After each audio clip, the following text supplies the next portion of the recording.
Selamat datang, salam sejahtera untuk Anda sekalian, peserta kuliah etika sosial.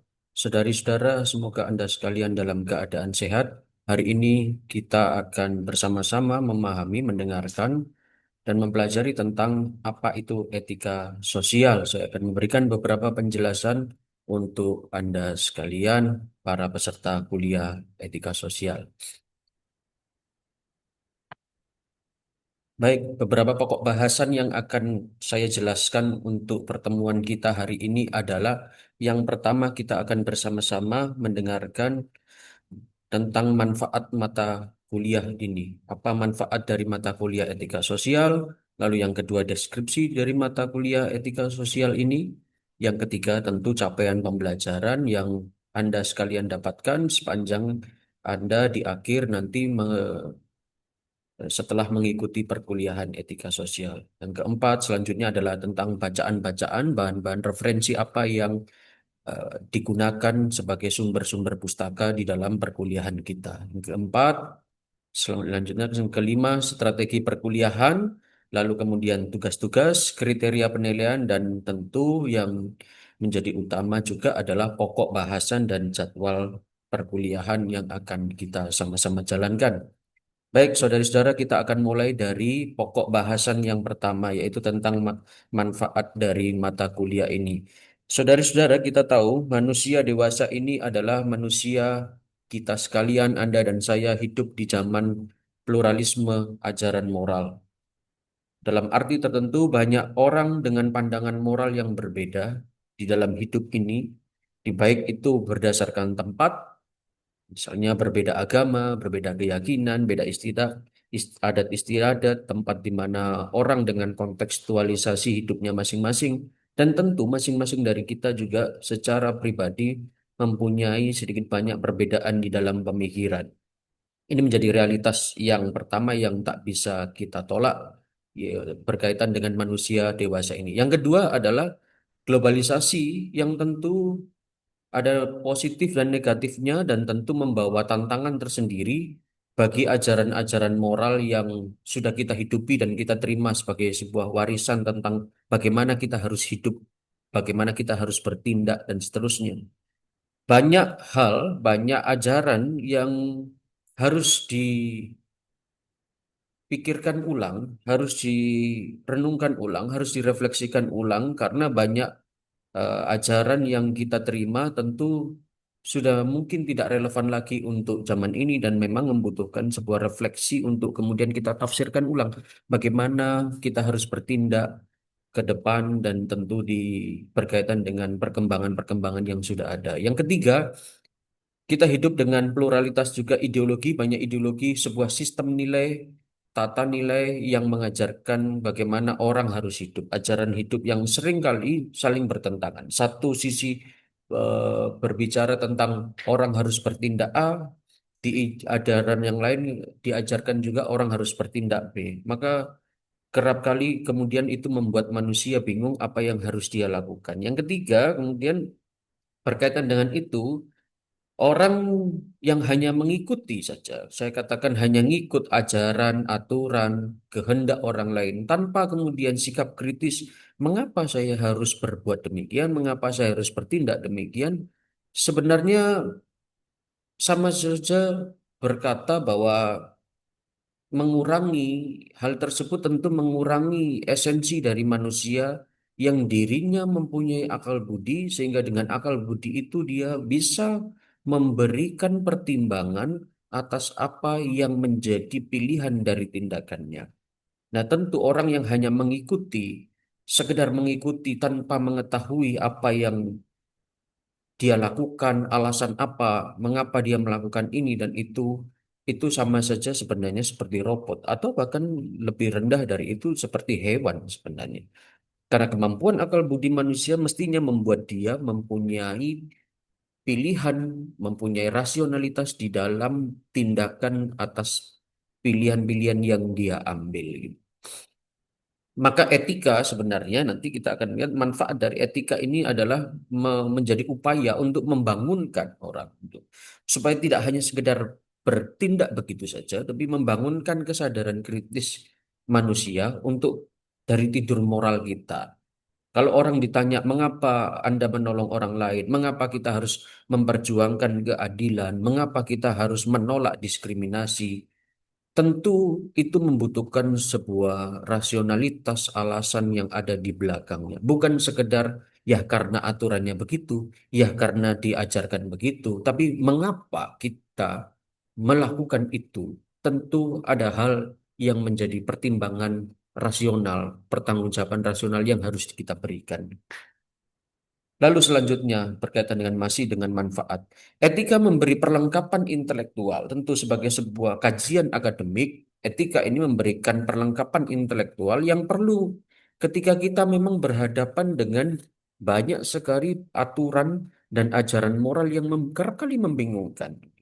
Di dalam dilema-dilema tindakan etis tertentu, kita diberikan kemampuan, perlengkapan intelektual, sehingga analisis yang kita berikan untuk mempertimbangkan mana tindakan yang baik untuk kita dan mana yang harus kita hindari, itu bisa nantinya membantu kita untuk memilih sesuatu dengan tepat dan baik memang untuk diri saya, untuk orang lain, dan itu kemudian mengarahkan kepada kebaikan bersama semua pihak.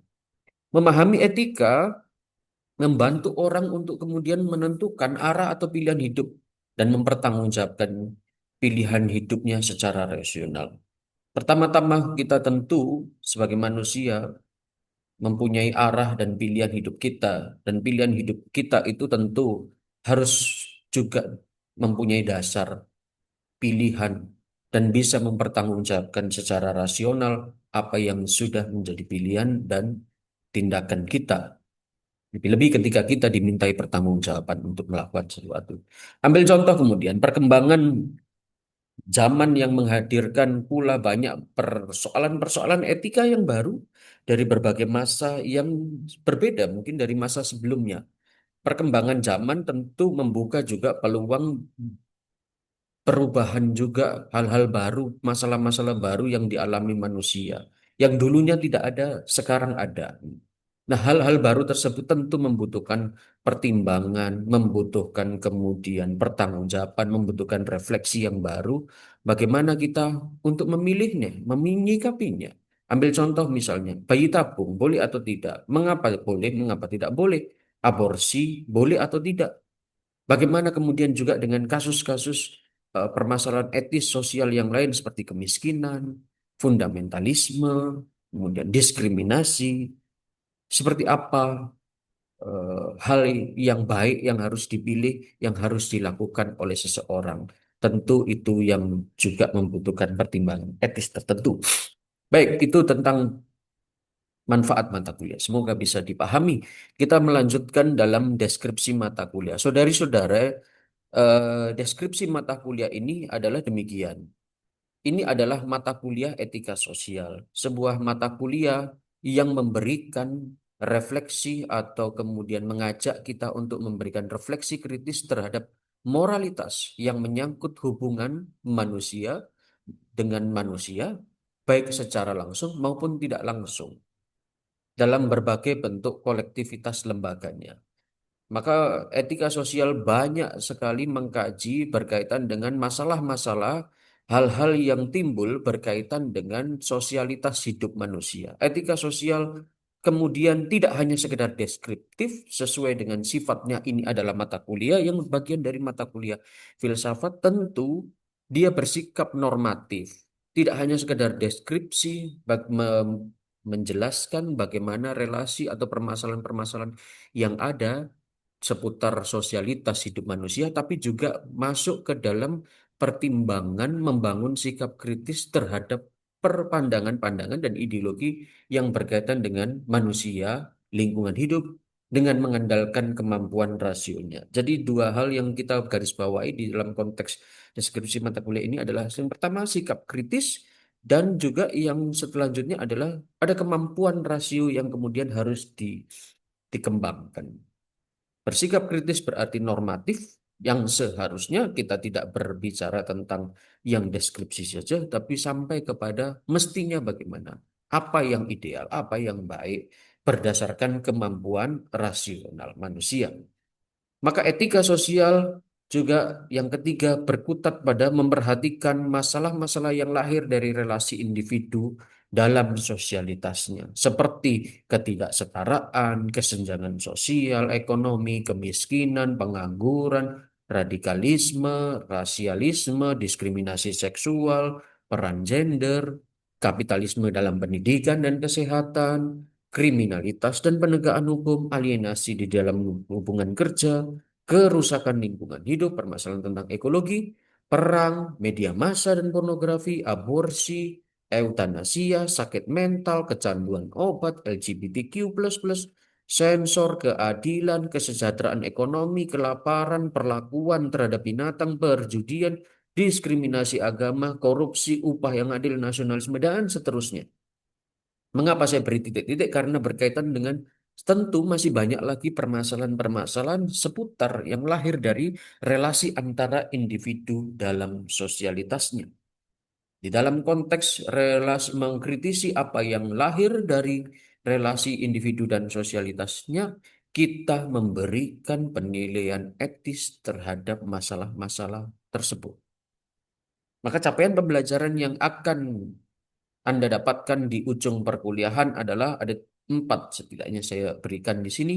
Yang pertama adalah Anda sekalian mahasiswa mampu mengkaji prinsip-prinsip umum etika sosial secara logis, kritis, dan sistematis yang tentu dijiwai oleh nilai-nilai Pancasila dan prinsip Katolik. Sesuai dengan apa yang menjadi prinsip di negara ini, nilai utama yaitu Pancasila. Yang kedua adalah kekasan dari universitas ini, yaitu Universitas Katolik. Maka dua hal yang menjiwai, nilai-nilai yang menjiwai yaitu Pancasila dan prinsip-prinsip Katolik. Yang kedua, Anda sekalian mahasiswa memiliki pemikiran reflektif tentang terapan etika sosial dalam konteks hidup bermasyarakat. Anda sekalian diharapkan mampu untuk mengimplementasikan apa saja nilai-nilai atau secara etis, prinsip-prinsip etis itu di dalam masalah-masalah yang ada di dalam hidup sehari-hari. Jadi Anda punya kemampuan untuk mengaplikasi apa yang sudah ada di dalam teori itu dalam permasalahan hidup sehari-hari yang muncul. Yang ketiga, Anda mampu menunjukkan kinerja, mahasiswa mampu menunjukkan kinerja mandiri, baik itu mandiri, berkelompok, bermutu dan terukur dalam mendalami prinsip-prinsip etika sosial. Ingat, mata kuliah ini bukan sekedar mata kuliah yang berdimensi teoritis, tapi juga berdimensi pembentukan karakter. Maka di dalam capaian yang ketiga adalah seputar bagaimana Anda punya kemampuan baik secara mandiri maupun berkelompok untuk menerapkan prinsip-prinsip etika itu di dalam konteks eh, tugas-tugas nantinya. Lalu yang keempat, menginternalisasikan nilai PK. Nilai PK adalah nilai kekasan di dalam universitas kita ini peduli, komit, antusias dalam menyikapi persoalan moral di masyarakat dewasa ini. Itu capaian-capaian pembelajaran Anda di ujung perkuliahan. Selanjutnya, tentang bahan bacaan atau referensi yang akan kita sama-sama gunakan. Ada beberapa sumber buku pustaka yang menjadi pokok acuan perkuliahan kita. Yang pertama adalah buku dari Frans Suseno dan kawan-kawan tahun 1989, Etika Sosial Gramedia, terbitan Gramedia. Saudara-saudari sekalian bisa mencari dalam perpustakaan, saya kira ada buku ini.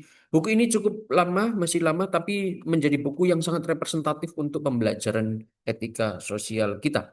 Lalu yang kedua adalah buku Frans Suseno juga tentang tapi ini yang tahun 2002 tentang etika dasar, terbitan Canisius Yogyakarta.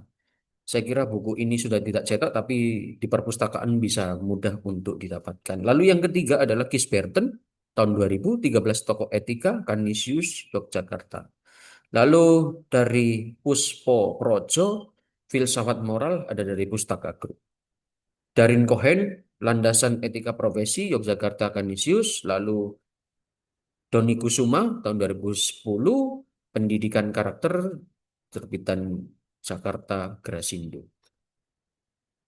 Lalu ada juga karena ada di dalam nanti kita akan menggunakan materi-materi inklusi pajak, maka kita akan juga memakai buku Tim Edukasi Perpajakan Direktorat Jenderal Keperpajakan tahun 2016 tentang materi terbuka kesadaran pajak untuk perguruan tinggi. Saya punya versi PDF-nya, nanti saya akan bagikan melalui LMS yang akan kita gunakan untuk perkuliahan ini. Lalu yang terakhir adalah buku tim penulis juga dari tim penulis pendidikan anti korupsi. Ini yang dikeluarkan juga oleh Kementerian Pendidikan dan Kebudayaan RI tahun 2011, Pendidikan Anti Korupsi di Perguruan Tinggi. Saya juga mempunyai versi PDF-nya atau saudara-saudara bisa mencarinya juga di internet. Saya kira tersedia untuk yang buku ini. Baik, saya lanjutkan, saudara-saudari. Ada strategi pembelajaran yang akan kita jalankan bersama. Saya kira pembelajaran ini tentu adalah pembelajaran yang student center learning, di mana tentu akan ada ceramah, kita akan menggunakan metode ceramah, lalu ada studi kasus yang akan saya berikan, yang akan kita analisis juga, misalnya tentang masalah-masalah sehari-hari yang aktual, yang menjadi permasalahan aktual di negara kita, di Indonesia, yang kemudian kita coba untuk analisis refleksi kritis terhadap atas masalah tersebut dalam perspektif etika sosial yang kita pelajari. Kita juga akan menggunakan metode small group discussion. Anda akan terbagi di dalam kelompok-kelompok untuk mendiskusikan, mempelajari tema-tema di dalam perkuliahan kita, dan kemudian Anda mempresentasikan, dilengkapi dengan contoh-contoh kasus, dan seterusnya nanti akan ditanggapi oleh dosen dan juga teman-teman sekalian. Untuk itu, maka tugas yang akan mengikutinya adalah demikian. Masing-masing kita akan bagi eh, kelompok gitu ya, saudara-saudara, untuk tugas yang akan kita jalankan adalah penyajian materi oleh mahasiswa. Jadi setiap pertemuan satu pokok bahasan, mahasiswa akan mempresentasikan satu pokok bahasan yang menjadi tema pembelajaran tiap minggunya. Memahami materi setiap bab disampaikan oleh dosen dan sesama mahasiswa. Mulai dari pertemuan 2 sampai ke 7, kecuali pertemuan ke-6. Siswa Anda sekalian dibagi di dalam menjadi 5 kelompok. Jadi setiap kelompok itu berisi 5 orang maksimal. Setiap kelompok mendapatkan satu tema mingguan untuk disajikan di dalam kelas. Maksimal waktu presentasi adalah 20 menit dari Anda sekalian. 20 menit karena nanti setelah presentasi tanya jawab dari dosen dan juga teman-teman ikut memberikan penilaian. Lalu saya sebagai dosen akan memberikan penjelasan, meluruskan, memberikan tanggapan tentang materi yang menjadi pokok bahasan kita di pertemuan tersebut. Ada beberapa penilaian yang saya siapkan di sini. Yang pertama adalah kesiapan. Lalu yang kedua adalah 10% nilainya. Lalu yang kedua adalah penguasaan materi. Bagaimana Anda bisa memberikan penjelasan itu, penjelasan dari materi yang menjadi pokok bahasan presentasi itu bernilai 30%. Kemampuan berargumentasi itu berarti bahwa Anda bisa menjelaskan tentunya. Menjelaskan materi itu dengan bahasa Anda sendiri. Menggunakan juga kemudian menganalisis kasus-kasus tertentu dengan perspektif di etika. Lalu kreativitas penampilan. Saya tentu menilai kreativitas penampilan. Misalnya akan ada yang presentasi dalam bentuk PPT, silahkan. Mungkin ada presentasi di dalam bentuk film. Mungkin ada presentasi di dalam bentuk-bentuk kreatif yang lainnya. Saya memberikan penilaian yang untuk kriteria itu 20%. Silakan presentasi dengan sekreatif mungkin sesuai dengan apa yang menjadi concern masing-masing kelompok. Oke, saya lanjutkan. Kriteria penilaian kita sampai akhir yaitu nilai akhir kita itu adalah nilai akhir sama dengan 50 skor tengah semester ditambah 50 skor akhir semester. Jadi sebelum UTS dan sesudah UTS hitungannya begitu. 60% nilai tugas dan keaktifan, 50% nilai tugas yaitu presentasi, 10% adalah keaktifan Anda baik itu bertanya maupun memberi komentar pada kelompok yang presentasi, lalu kemudian ditambahkan 40 nilai UTS. Lalu skor akhir semester yaitu apa yang tugas setelah UTS dan kemudian juga keaktifan setelah UTS dan 40% nilai UAS. Nilai itu petugas diambil dari ini semua.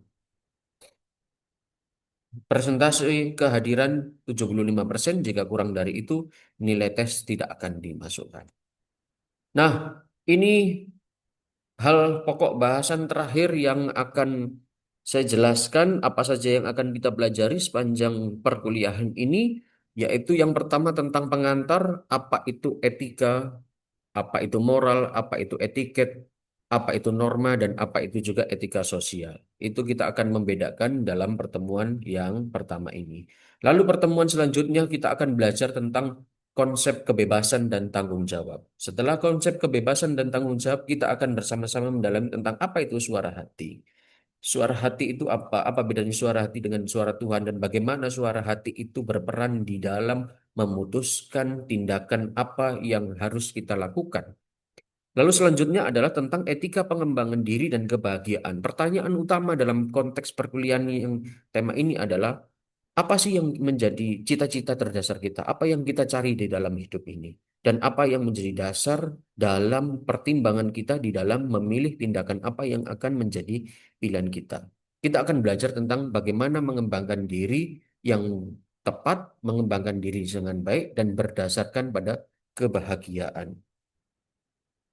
Selanjutnya, tentang kita akan bersama-sama belajar tentang hakikat martabat manusia dan konsekuensinya terhadap penegakan hak asasi manusia. Kita akan bersama-sama belajar mengapa martabat manusia itu harus dijaga dan mengapa dan apa saja kemudian bentuk-bentuk konkret di dalam eh, baik itu secara hukum ataupun norma dalam konteks perlindungan hak asasi manusia. Selanjutnya kita akan belajar tentang hakikat seksualitas dan tanggung jawab moral.